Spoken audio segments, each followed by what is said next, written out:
नमस्कार मित्रों, स्वागत है आप सभी का ओम डिजिटल स्टडी यूट्यूब चैनल और मोबाइल एप्लीकेशन पर। इस सीरीज के अंतर्गत हम राजस्थान इतिहास, कला, संस्कृति और भूगोल से जुड़े महत्वपूर्ण प्रीवियस पेपर का डिस्कस कर रहे हैं, जो कि मेनली आपके आरपीएससी और आरएसएमएसएसबी के परीक्षाओं में पूछे गए हैं। तो आज का हमारा इस सीरीज का पेपर रहेगा जीके एंड पंचकर्मा का। ये आयुर्वेदिक और मेडिसिन डिपार्टमेंट के पेपर हैं, जो कि राजस्थान लोक सेवा आयोग के द्वारा 12 नवंबर 2021 को ये पेपर कंडक्ट करवाया था। तो इसमें राजस्थान इतिहास, कला, संस्कृति और भूगोल से जुड़े 30 प्रश्न पूछे गए हैं। तो आइए इसका डिस्कस करते हैं। पहला प्रश्न है, पंचकूटा सब्जी में शामिल नहीं है। तो इस प्रकार के प्रश्न हम पहले भी डिस्कस कर चुके हैं। पंचकूटा के अंतर्गत केर सम्मिलित है, सांगरी भी शामिल है, खिम्पोली सम्मिलित नहीं है। तो यहाँ राइट आंसर हमारा विकल्प नंबर 3 हो जाएगा, खिम्पोली। ठीक है। पंचकूटा क्या होता है? यानी कि 5 जो शाक से निर्मित जो सब्जियां होती है, जिसमें केर, सांगरी, कुमट और एक आपका आता है गोंदा। ठीक है। और दूसरा है आपका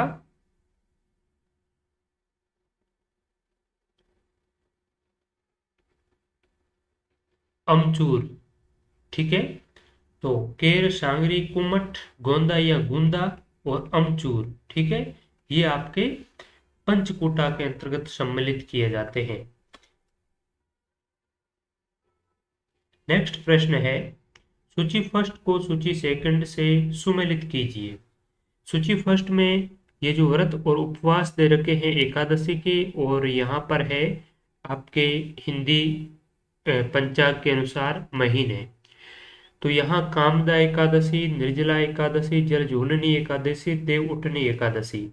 तो देखिए, जो जल झूलनी एकादशी है, जल यानी कि बारिश वगैरह कब होती है? भाद्रपद में होती है। तो भाद्रपद महीने में ही जल झूलनी एकादशी आती है। तो सी में दो,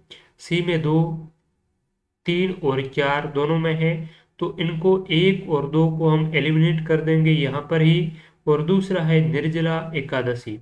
तो निर्जला एकादशी का व्रत होता है, वो सबसे गर्म जो महीना होता है, उस गर्म महीने में भीषण गर्मी में निर्जला यानी कि जल का सेवन किए बिना ये व्रत धारण करती है महिलाएं और कुंवारी कन्याएं। ठीक है। तो निर्जला एकादशी आपकी सबसे भीषण जो ग्रीष्म गर्मी का जो महीना होता है, वो ज्येष्ठ महीना होता है। तो ये आपकी ज्येष्ठ महीने में मनाई जाती है, आती है निर्जला एकादशी। तो बी में 3 और सी में 2 वाला इस प्रकार का जो विकल्प है, केवल और केवल 3 में है। तो यही हमारा राइट आंसर हो जाएगा। इसके अलावा कामदा एकादशी ये आपकी चैत्र के महीने में मनाई जाती है, और देव उठनी एकादशी कार्तिक महीने में आती है। ठीक है। तो ये चीजें आपको ध्यान में रखनी है। अगला प्रश्न है, कौन सी फसल के साक्ष्य प्रागैतिहासिक राजस्थान से नहीं मिले हैं? जौ, चावल, ज्वार और मक्का। तो मक्का है ये प्रागैतिहासिक यानी कि प्री हिस्टोरिक राजस्थान में प्राप्त नहीं हुए हैं। हमने पहले भी डिस्कस किया कि आपकी जो कालीबंगा सभ्यता है, इस कालीबंगा सभ्यता में जौ और गेहूं के एक साथ उगाए जाने के अवशेष प्राप्त हुए हैं। इसके अलावा पहाड़ जो सभ्यता है, इसमें जो आपके जौ है, चावल है, बाजरा है, इनके अवशेष प्राप्त हुए हैं। ठीक है। लेकिन मक्का के अवशेष है किसी भी प्री हिस्टोरिक ऐतिहासिक स्थल से हमें देखने को नहीं मिले हैं। नेक्स्ट है, मध्यकालीन राजस्थान में नील की खेती के लिए कौन सा स्थान प्रसिद्ध था? नागौर, सांबर, बयाना या सांगानेर। तो मिडाइवल राजस्थान में मुगल काल में, ठीक है, मुगल काल में आपका बयाना, जिसका ऐतिहासिक नाम श्रीपंत बताया जाता है, इसी बयाना श्रीपंत में मुगल काल में नील की खेती, इंडिगो की खेती है वो की जाती थी। ठीक है। अंग्रेजों के काल में मूलतः, ठीक है, मुगल काल और अंग्रेजों के काल में इंडिगो की खेती की जाती थी। और बयाना में एक विजय स्तंभ है। क्या है? विजय स्तंभ और इससे संबंधित आरपीएससी और अधीनस्थ बोर्ड ने कई बार सवाल भी पूछे हैं कि राजस्थान का प्रथम विजय स्तंभ कहाँ है, तो वो है बयाना भरतपुर में। ठीक है, और इसे भीमलाट के नाम से जाना जाता है, भीमलाट विजय स्तंभ, जिसका निर्माण विष्णुवर्धन ने करवाया था। तो ये भी आपको ध्यान में रखना है। नेक्स्ट है, किसका संबंध ताम्रवती नगरी से है, तो आहड़ को ताम्रवती नगरी, आघाटपुर और धूलकोट के नाम से जाना जाता है। ठीक है, तो ये आप सभी को अच्छे से पता है। 1935 को सर्वप्रथम अक्षकीर्ति व्यास ने इस सभ्यता को है वो उत्खनन कार्य किया था। उसके बाद में आर.सी. अग्रवाल, एच.डी. सांकलिया इसके उत्खनन कार्य में सहयोगकर्ता के रूप में रहे हैं। कालीबंगा हनुमानगढ़ में है, बेराट जयपुर में और बागुर भीलवाड़ा में। यहाँ पर मध्य पाषाण कालीन पशुपालन के प्राचीनतम जो अवशेष है वो बागोर से प्राप्त हुए हैं। बीकानेर रियासत में दुलमेरा किस खनिज के लिए प्रसिद्ध था, तो दुलमेरा ये आपके पत्थर के लिए, स्टोन के लिए प्रसिद्ध था। नेक्स्ट है, गोखरू का मुख्यतः किस विकार में इलाज में उपयोग किया जाता है, तो गोखरू ये आपका क्या है, गोटा के प्रकार है। इसके अलावा लप्पा, लप्पी,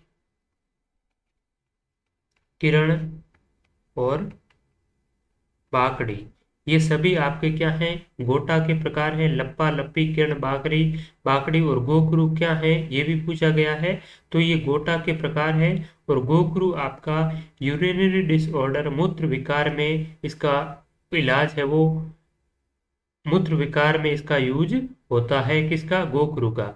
और गोखरू एक राजस्थानी महिलाओं के द्वारा पहना जाने वाला क्या है, ऑर्नामेंट है, आभूषण भी है, जो कि महिलाओं के द्वारा कहाँ पर पहना जाता है, हाथ की कलाई में पहना जाता है। नेक्स्ट है, केलीगोनम पोलीगोनाइडिस क्या है, तो ये फोग का एक विज्ञान की भाषा में नाम है। ठीक है, तो फोग ये पश्चिमी राजस्थान में पाया जाने वाला एक वनस्पति है। ठीक है, जो कि मरुस्थल में विशेष तौर पर देखने को मिलती है। खेजड़ी की बात करें तो खेजड़ी को विज्ञान की भाषा में प्रोसेसिड सिनरेरिया कहा जाता है। ने 1983 को राजस्थान के राजकीय वृक्ष का दर्जा प्राप्त हुआ। और रोहिड़ा राजस्थान का राजकीय पुष्प है, जिसे टिक्का मोला अंडुलेटा के नाम से जाना जाता है। ठीक है। नेक्स्ट है, पाली जिले के बिरांटिया खुर्द में भरने वाला मेला किससे संबंधित है, तो पाली जिले के बिरांटिया खुर्द में जो मेला भरता है, ये मेला बाबा रामदेव जी से संबंध रखता है। तो यहाँ राइट आंसर 3 हो जाएगा। बाबा रामदेव जी का जो मुख्य मेला है, ये तो आपका रामदेवरा पोकरण जैसलमेर में भरता है। इनका जन्म हुआ था उडू काश्मीर बाड़मेर में। ठीक है, और भूरिया बाबा की बात करें तो भूरिया बाबा जी का जो मेला है, ये सिरोही के पोसालिया गांव में भरता है। मीणा जनजाति के प्रमुख आराध्य देव है, जिन्हें गौतमेश्वर बाबा के नाम से भी जाना जाता है। दरियाव जी ये आपके रामस्नेही संप्रदाय के प्रमुख संत हैं, जिनकी प्रधान पीठ कहाँ है, रैण नागौर में है। ठीक है, और खेतेश्वर महाराज की राजस्थान में 2 मंदिर है, एक तो बाड़मेर के आसोत्रा में है और एक है आपके जालोर में बीजरोल खेड़ा में। ठीक है, तो ये भी आपको ध्यान में रखना है। इन्हें ब्रह्म ऋषि यानी कि ब्रह्मा जी के अवतार के रूप में भी देख मान्यता प्राप्त है। कहा जाता है कि खेतेश्वर महाराज ब्रह्मा जी के अवतार हैं और राजपुरोहित समाज के प्रमुख आराध्य देव हैं खेतेश्वर महाराज। ठीक है, नेक्स्ट है, तोरण का संबंध किससे है, जन्म, शिक्षा, विवाह और मृत्यु। तो तोरण का संबंध है वो विवाह से है। ठीक है, तो यहाँ 3 राइट आंसर हो जाएगा। जन्म से संबंधित संस्कार होता है आपका जडुला, मृत्यु से संबंधित संस्कार को कहा जाता है मोसर, जिसे मृत्यु भोज कहा जाता है। ठीक है, नेक्स्ट है, कौन सा पुरुषों का वस्त्र नहीं है, लप्पा, जामा, चुगा और अंगरकी। तो चुगा हो गया, इसे चोगा भी कहा जाता है। ठीक है, चोगा, अंगरकी, जामा, पायजामा, ठीक है, ये सारे के सारे पुरुषों के वस्त्र हैं। लेकिन लप्पा, लप्पी, किरण, बाकड़ी, गोखरू ये क्या है, गोटा के विभिन्न प्रकार हैं। ठीक है, तो यहाँ 1 राइट आंसर हो जाएगा हमारा। नेक्स्ट है जयपुर राज्य ने कन्यावध को किस वर्ष गैर कानूनी घोषित कर दिया? तो जयपुर राज्य ने कन्यावध यानी कि इन्फेंटिसाइड जो प्रैक्टिस है, फीमेल इन्फेंटिसाइड प्रैक्टिस, इसे इलीगली कब घोषित किया? तो 1840, 42, 44 या 46। राइट आंसर हमारा हो जाएगा 1844 को जयपुर में कन्यावध को सर्वप्रथम गैर कानूनी घोषित किया। और आपसे पूछा जाए कि कन्यावध को सबसे पहले गैर कानूनी किस रियासत ने घोषित किया? तो वो था कोटा रियासत। ठीक है। इसके अलावा सर्वप्रथम सती प्रथा को रोकने की जो बात है, परिचर्चा है, वो भी आपकी जयपुर के सवाई जय सिंह के द्वारा सती प्रथा को रोकने के लिए सर्वप्रथम जो प्रयास किए थे वो जयपुर रियासत ने ही किए थे। ठीक है। नेक्स्ट है आजाद मोर्चा का संस्थापक कौन था? जमनालाल बजाज, हीरालाल शास्त्री, माणिक्यलाल वर्मा या बाबा हरिश्चंद्र? तो बाबा हरिश्चंद्र के नेतृत्व में आजाद मोर्चा कब गठित हुआ? 1942। कहां पर? जयपुर में। और ये आजाद मोर्चा क्यों बना, किसके विरोध में बना?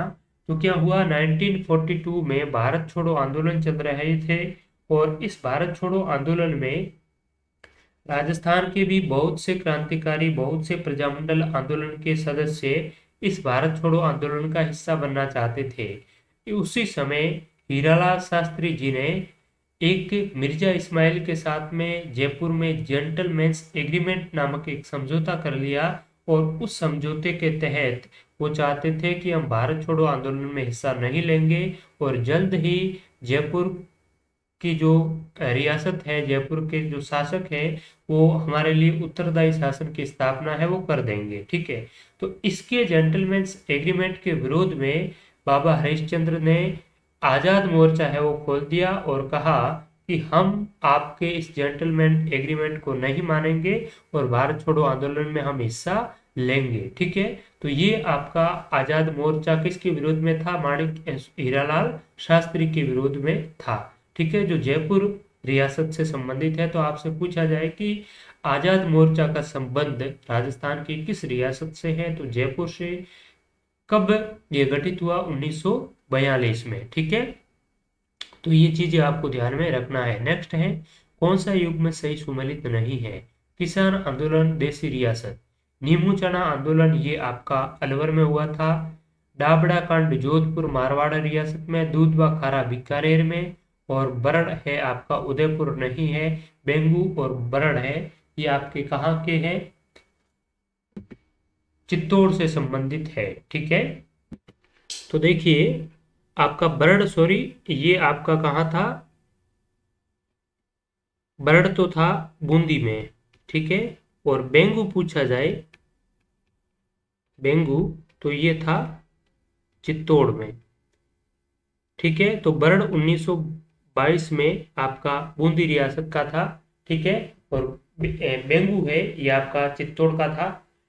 तो ये चीजें आपको ध्यान में रखनी है क्योंकि काफी बार ये चीजें है वो पूछी जाती है। नेक्स्ट है बृहत राजस्थान संघ का उद्घाटन 30 मार्च 1949 को किसके द्वारा किया गया था? तो ये राजस्थान एकीकरण के वेरियस जो स्टेप है, 7 चरण है और इन चरणों में से जो 5 चरण है इनके उद्घाटनकर्ताओं से संबंधित सवाल आपसे बार बार रिपीटेडली पूछे जाते हैं। तो मैंने आपको पहले भी कई बार बताया कि जो प्रथम 2 चरण है, पहला और दूसरा, इन 2 चरणों के आपके उद्घाटनकर्ता थे वो गाडगिल थे। ठीक है। इसके बाद में तीसरा जो चरण है उस तीसरे चरण के उद्घाटनकर्ता जवाहरलाल नेहरू बने। और चौथा और ये जो 5वां चरण है इस चरण के उद्घाटनकर्ता थे आपके सरदार पटेल, लौह पुरुष सरदार पटेल। तो यहाँ पर 30 मार्च 1949 जिसका नाम है बृहद राजस्थान, जिसमें राजस्थान की बड़ी बड़ी रियासतें जैसलमेर हो गई, जयपुर हो गई, बीकानेर हो गई, जोधपुर हो गई इत्यादि सम्मिलित हुई थी। ठीक है। तो इसे बृहद राजस्थान के नाम से जाना जाता है और इसका उद्घाटन किया था भारत के लौह पुरुष कहे जाने वाले सरदार वल्लभ भाई पटेल ने। ठीक है। तो यहाँ राइट आंसर हो जाएगा 1 सरदार पटेल ने। तो एनवी गाडगिल पहले और दूसरे चरण, तीसरे चरण जवाहरलाल नेहरू, चौथे और पंचम चरण सरदार पटेल उद्घाटन करता थे। ये ध्यान में रखना है। ठीक है। नेक्स्ट प्रश्न है राजस्थान भूगोल से जुड़े हुए हैं। सूची फर्स्ट को सूची सेकंड से सुमेलित करना है। सूची फर्स्ट में प्रदेश दिए हुए हैं, यानी कि अरावली। अरावली को 3 भागों में बांटा गया है, उत्तरी अरावली, मध्य अरावली और दक्षिण अरावली।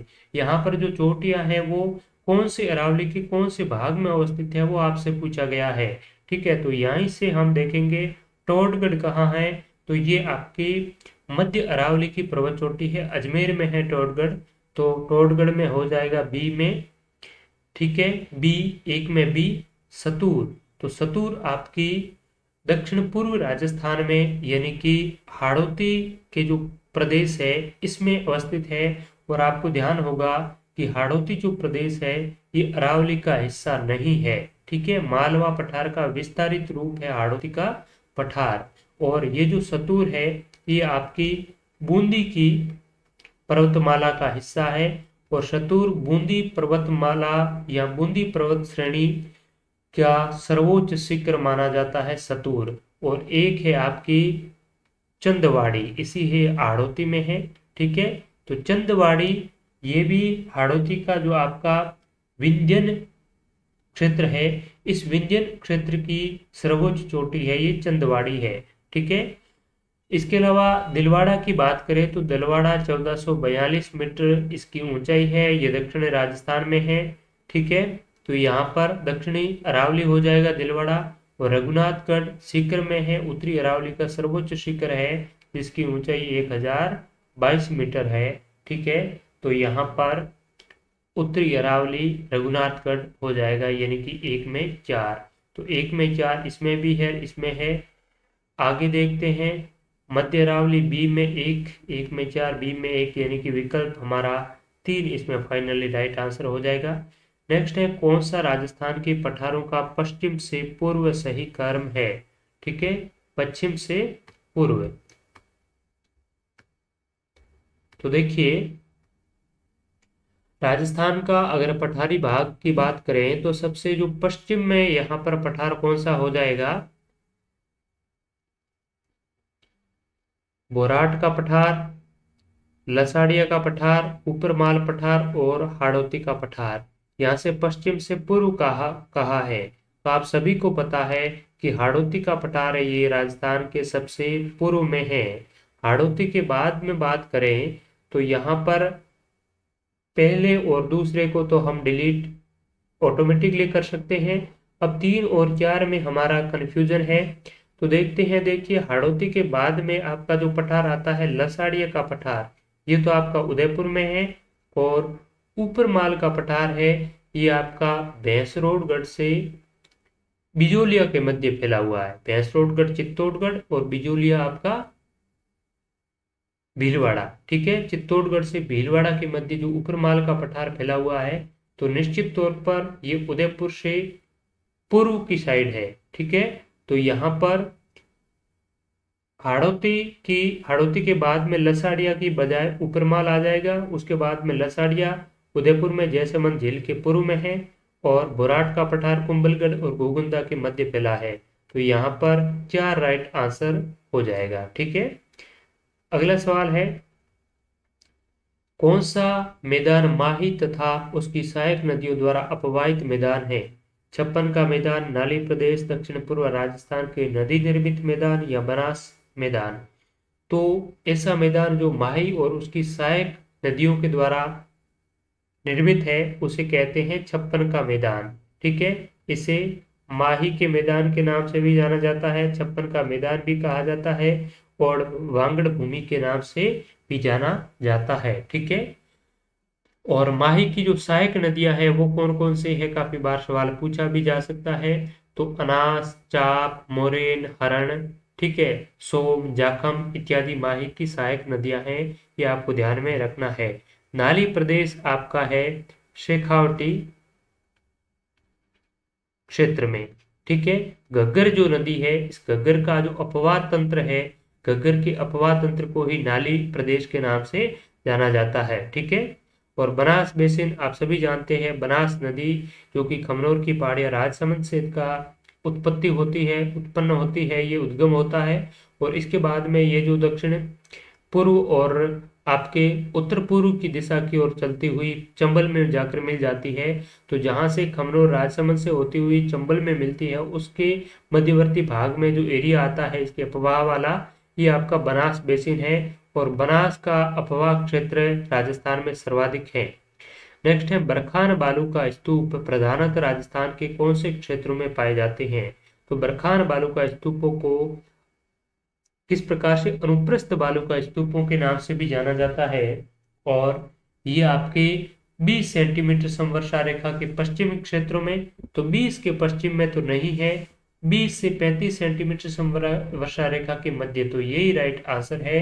क्योंकि आपके बरखान अगर देखा जाए तो ये जो बालू का स्तूप है इसे अर्धचंद्राकार बालू का स्तूप कहते हैं। ठीक है, किस प्रकार के? अर्ध चंद्राकार बालू का स्तूप बरखान को। और ये आपके मेनली अगर देखा जाए तो 10 से 20 मीटर की ऊंचाई से पर 100 से 200 मीटर की चौड़ाई पर विस्तृत होते हैं। ठीक है, और मेनली आपके चूरू, जैसलमेर, सीकर, सूरतगढ़, बाड़मेर और ओसिया, जोधपुर इत्यादि जिलों में देखने को मिलते हैं। ठीक है, तो एक तो चूरू का पालेरी गांव, गंगानगर का सूरतगढ़, ठीक है, इसके अलावा जोधपुर का ओसिया, और जो बाड़मेर है ये आपके इस बरखान बालू का स्तूप इन जिलों में देखने को, इन स्थानों में देखने को मिलता है। इसलिए ये 20 से लगा करके 35 डिग्री समवर्षा रेखा के मध्य वाले क्षेत्रों में देखने को मिलते हैं। अगर आपको पता है कि पर्टिकुलर बालू का स्तूप है वो कहाँ कहाँ पर कौन से स्थान में देखने को मिलते हैं, तो आप यहाँ पर समवर्षा रेखा को भी अच्छी तरीके से आइडेंटिफाई कर सकते हैं। नेक्स्ट है कौन सी नदियां अरब सागरीय नदी तंत्र का भाग नहीं है? नीचे दिए गए कूट का प्रयोग करके सही उत्तर का चुनाव है वो आपको करना है। तो देखिए बनास नदी ये अरब सागरीय अपवाह तंत्र, ठीक है, एक तो बंगाल की खाड़ी का अपवाह तंत्र है और एक है अरब सागरीय अपवाह तंत्र। अगर राजस्थान को देखा जाए, ठीक है, तो ये राजस्थान की आकृति, और राजस्थान के इस दिशा में जो नदियां हैं वो प्रवाहित होती है, गिरती है, तो वो तो आपकी कच्छ की खाड़ी और अरब सागर में गिरती है। ठीक है, अरब सागर। और ये जो इस प्रकार से नदियां जो राजस्थान में जाती है ये जाकर के बंगाल की खाड़ी में गिरती है। तो यहाँ पर पूछा है कि अरब सागरीय नदी तंत्र का भाग नहीं है, अर्थात जो कि बंगाल की खाड़ी नदी तंत्र का भाग है वो कौन सी है? तो बंगाल की खाड़ी में एक तो आपकी बनास जाती है, बनास जाकर के चंबल में मिलती है, चंबल जाकर के आपकी यमुना में मिलती है। ठीक है, और यमुना जाकर के गंगा में मिलती है। तो ये देखिए बनास ये बंगाल की खाड़ी का हिस्सा है। ठीक है, और साबरमती की बात करें तो साबरमती ये आपकी गुजरात में जाती है और गुजरात जाती हुई अरब सागर का हिस्सा है, बंगाल की खाड़ी का नहीं है। ठीक है, तो अरब सागर नदी तंत्र का भाग इसमें पूछा है कि अरब सागरीय नदी तंत्र का भाग नहीं है। ठीक है, तो साबरमती तो अरब सागर का भाग है और पश्चिम बनास भी अरब सागर का भाग है। काकनी इसे मसूरती के नाम से भी जाना जाता है, ये आंतरिक अपवाह तंत्र वाली नदी है। ठीक है, और माही है ये भी आपकी अरब सागर का हिस्सा है। ठीक है, तो यहाँ पर एक तो काकनी हो जाएगी, एक बनास हो जाएगी, ये आपकी अरब सागर का भाग नहीं है। काकनी तो हो गई आंतरिक अपवाह वाली और बनास हो गई बंगाल की खाड़ी में गिरने वाली। बाकी आपकी साबरमती, पश्चिमी बनास और माही ये नदियां अरब सागरीय नदी तंत्र का भाग है। तो यहाँ पर नहीं पूछा है तो ए और डी हमारा राइट आंसर हो जाएगा। विकल्प में देखते हैं, बिल्कुल 4 हमारा राइट आंसर है। तो ये आपको अच्छी तरीके से समझने का प्रयास करना है कि अरब सागर में इस ओर जो बहने वाले नदियां हैं वो अरब सागर का हिस्सा है, जिसमें कि आपकी साबरमती हो गई, माही हो गई, ये प्रमुख इसमें नदियां हैं। पश्चिम बनास ये भी अरब सागर का हिस्सा है, लेकिन बनास है ये बंगाल की खाड़ी, और काकनी एक तो काकड़ी है, ठीक है, एक कांतली है, एक घग्गर है, एक आपकी मेधा है। ये सारी की सारी जो नदियां हैं ये आंतरिक अपवाह वाली नदियां हैं, ठीक है, जो कि किसी सागर या झील में गिर जाती है, ना कि किसी समुद्र में गिरती है, ठीक है। झील या जिला, नवलखा सागर, ताल छापर, तालाब शाही और भोपाल सागर। तो नवलखा सागर जो झील है ये आपकी बूंदी में है, ठीक है। छापरताल ये आपकी चूरू में है, तालाब शाही धौलपुर में है, भोपाल सागर चित्तौड़गढ़ में है। तो एक में दो, दो में चार, दोनों में कॉमन है, और तालाब शाही धौलपुर यानी कि विकल्प एक हमारा इसका बिल्कुल सही उत्तर हो जाएगा। नेक्स्ट है मृदा का प्रकार, जो कि राजस्थान में प्रमुखतया झालावाड़, बारां और कोटा जिलों में पाया जाता है। तो यहाँ पर आपका काली रेगुर मृदा या मध्यम प्रकार की काली मिट्टी पाई जाती है, जिसे कपासी मिट्टी कहते हैं। स्वतः जुताई की इसमें विशेषता पाई जाती है। नेक्स्ट है गोवंश की नस्ल दी हुई है और क्षेत्र दिए हुए हैं, थारपारकर, कांकरेज, मालवी और गिर। तो देखिए थारपारकर जो गाय है ये पाकिस्तान से सटे इलाके में देखने को मिलती है, और मेनली आपकी कहाँ पर, जैसलमेर में और बाड़मेर में। तो यहाँ पर जैसलमेर कौन से जिले में है, विकल्प नंबर 4 में, यानी कि 1 में 4 हो जाएगा। कांकरेज इसे सांचोरी नस्ल के नाम से भी जानी जाती है, जो आपकी मेनली जालोर, बाड़मेर और पाली, यानी कि 1 हो जाएगा। मालवी ये जो मालवा यानी कि मध्य प्रदेश से सटा इलाका है हाड़ौती वाला, यहाँ पर झालावाड़, कोटा और उदयपुर में। और गिर है इसे रेंडिया या अजमेरा के नाम से जाना जाता है, जो कि अजमेर, भीलवाड़ा और पाली जिले में देखने को मिलती है। तो इस प्रकार से जो इसका सही उत्तर होगा, 1 में 4 है, और 2 में 1 है, 3 में 2 है, और 4 में 3 है, यानी कि विकल्प 3 इसका राइट आंसर हो जाएगा। नेक्स्ट है राजस्थान के कौन से जिलों में उच्चतम एवं निम्नतम दशाब्दी जनसंख्या वृद्धि दर 2001 से 11 के मध्य अंकित की गई। तो उच्चतम और निम्नतम दशाब्दी जनसंख्या जो वृद्धि दर है वो कौन से जिले में की गई थी, तो सर्वाधिक जनसंख्या वृद्धि दर बाड़मेर में देखने को मिलती है, और न्यूनतम गंगानगर, यानी कि 3 राइट आंसर हो जाएगा। बाड़मेर में जनसंख्या वृद्धि दर 32.5% और गंगानगर में सबसे न्यूनतम 10% देखने को मिलती है। इसके अलावा जैसलमेर दूसरे नंबर पर है 31.8%, ठीक है। राजस्थान के कौन से जिलों में सर्वाधिक अनुसूचित जाति, अनुसूचित जनजाति जनसंख्या पाई जाती है, तो राजस्थान में सर्वाधिक अनुसूचित जाति यानी कि एससी की जनसंख्या कौन से जिले में, गंगानगर में, और एसटी यानी शेड्यूल्ड ट्राइब्स है ये बांसवाड़ा जिले में देखने को मिलती है। तो इसका राइट आंसर हो जाएगा विकल्प नंबर 1। नेक्स्ट है सूची फर्स्ट को सूची सेकंड से कूट की सहायता से सुमेलित करते हुए कूट का प्रयोग करना है यहाँ पर। तो खमनोर की पहाड़ियाँ राजसमंद है, यहाँ से आपकी बनास नदी का उद्गम होता है। गोगुंदा की पहाड़ियाँ उदयपुर है, और यहाँ से आपकी बेड़च या अयड़ नदी का उद्गम होता है। विराट की पहाड़ियाँ जयपुर से बाणगंगा नदी, और छोटी सादरी प्रतापगढ़ से जाखम नदी का उद्गम होता है। तो 1 में 3 है, 1 वाले विकल्प में, 2 में 1, सी में 4 और डी में 2, यानी कि राइट आंसर हमारा विकल्प नंबर 1 हो जाएगा।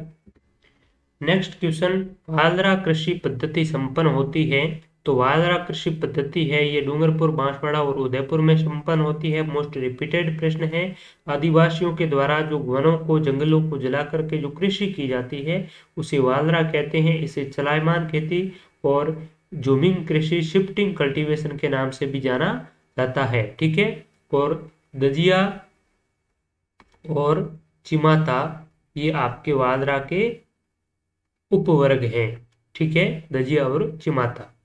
नेक्स्ट है गायों की और जो केटल की, पशुओं की जो नस्लें दे रखी है, ठीक है, और पशु दे रखा है और आगे नस्लें हैं। तो देखिए गायों की नस्लों की बात करें तो यहाँ पर राठी, गिर और थारपारकर ये गाय की नस्लें हैं। भैंस की मुर्रा, सूरती, मैसाणी, जाफराबादी।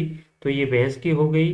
भेड़ की नस्लों की बात करें तो नाली, पूगल, मगरा, इसके अलावा खेरी, ठीक है, ये भेड़ की नस्ल है। बकरी की लोही, जमुनापरी, बारबरी, सिरोही, मारवाड़ी, ये आपकी बकरियों की नस्लें हैं।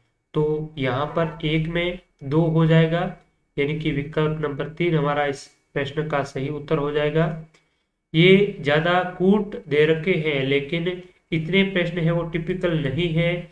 कूट से आपको घबराना बिल्कुल ही नहीं है, बहुत ही इजी वे में आप इन प्रकार के प्रश्नों को सॉल्व कर सकते हैं। जनगणना 2011 के अनुसार सूची फर्स्ट को सूची सेकंड से सुमेलित करना है, और बहुत ही अच्छा और शानदार सवाल है। इस एक सवाल से आपके कई कंसेप्ट बहुत ही अच्छी तरीके से क्लियर हो जाते हैं। देखिए, राजस्थान में जो दशाब्दी जनसंख्या वृद्धि है, ये ऑल ओवर राजस्थान की कितने प्रतिशत रही है? 21.31% राजस्थान की जनसंख्या वृद्धि दर रही है। राजस्थान का लिंगानुपात बात करें प्रति हजार पुरुषों पर 2011 का 928 था। राजस्थान की साक्षरता दर, लिटरेसी रेट है वो 66.11% थी। सर्वाधिक पुरुषों की जो साक्षरता है वो आपकी झुंझुनू में है, ठीक है। इसके अलावा ऑल ओवर साक्षरता की बात करें तो सर्वाधिक साक्षर जिला कोटा और सर्वाधिक न्यूनतम जो साक्षरता है वो जालोर की है। जन घनत्व की बात करें तो राजस्थान में 200 व्यक्ति प्रति वर्ग किलोमीटर जनसंख्या घनत्व है। सर्वाधिक घनत्व जयपुर का 595 और न्यूनतम है जैसलमेर का, ठीक है। तो यहाँ पर दशकीय वृद्धि यानी कि 4, विकल्प नंबर 1 ही राइट आंसर हो जाएगा। लिंगानुपात है 3 में 928, साक्षरता 66.11 और जनघनत्व है 200, ठीक है। और आज के इस पेपर का अंतिम सवाल, जनगणना 2011 के अनुसार उच्चतम एवं निम्नतम जनसंख्या घनत्व वाले जिले कौन से हैं? तो हाईएस्ट जन घनत्व आपका जयपुर का है और दूसरा है भरतपुर जिला, और न्यूनतम है जैसलमेर का, ठीक है। तो यहाँ पर 3 विकल्प राइट आंसर हो जाएगा। जयपुर का जन घनत्व 595 है और भरतपुर का 503 है, यानी कि राजस्थान के 2 ऐसे जिले हैं जिनका जन घनत्व कितना है, 500 से अधिक है। और राजस्थान के 3 ऐसे जिले हैं जिनका जन घनत्व 100 से कम है, ठीक है, जिसमें जैसलमेर, बाड़मेर और बीकानेर, ये 3 जिले हैं जिनका जन घनत्व 100 से कम है। ये आपको ध्यान में रखना है। हमने कई बार पहले भी इस संबंध में डिस्कस किए और कई बार सवाल भी पूछे जा चुके हैं, ठीक है। तो आप सभी का बहुत बहुत धन्यवाद इस वीडियो सीरीज से जुड़े रहने के लिए। कल फिर मिलेंगे किसी और महत्वपूर्ण नए इन्फॉर्मेटिव वीडियो के साथ में। तब तक के लिए आप सभी का शुक्रिया, नमस्कार। और आप राजस्थान की किसी भी प्रतियोगी परीक्षा की तैयारी करते हैं और अच्छी तरीके से अपनी तैयारी को एक टॉपिक वाइज टेस्ट के माध्यम से अच्छी तरीके से प्रिपेयर करना चाहते हैं प्रत्येक टॉपिक को, तो ओम डिजिटल स्टडी लर्निंग एप्लीकेशन आज ही डाउनलोड करें और वहां राजस्थान की वेरियस कॉम्पिटिटिव एग्जाम के लिए टॉपिक आधारित टेस्ट सीरीज अवेलेबल हैं, जिन्हें आप ज्वाइन करके एक बहुत ही अच्छी तरीके से अपनी तैयारी को अंजाम तक पहुंचा सकते हैं। तो आप सभी का बहुत बहुत धन्यवाद। मोबाइल एप्लीकेशन की लिंक आपको इस वीडियो के डिस्क्रिप्शन में मिल जाएगी और टेलीग्राम चैनल को भी आप ज्वाइन कर सकते हैं। और आप अगर इस चैनल को पहली बार देख रहे हैं तो इसे सब्सक्राइब करके पास में जो बेल का आइकन है उसे जरूर ऑन करें, ताकि नेक्स्ट जो भी वीडियो है उसका नोटिफिकेशन आपको समय पर पहुंच सके। तो आप सभी का एक बार पुनः बहुत बहुत शुक्रिया, नमस्कार।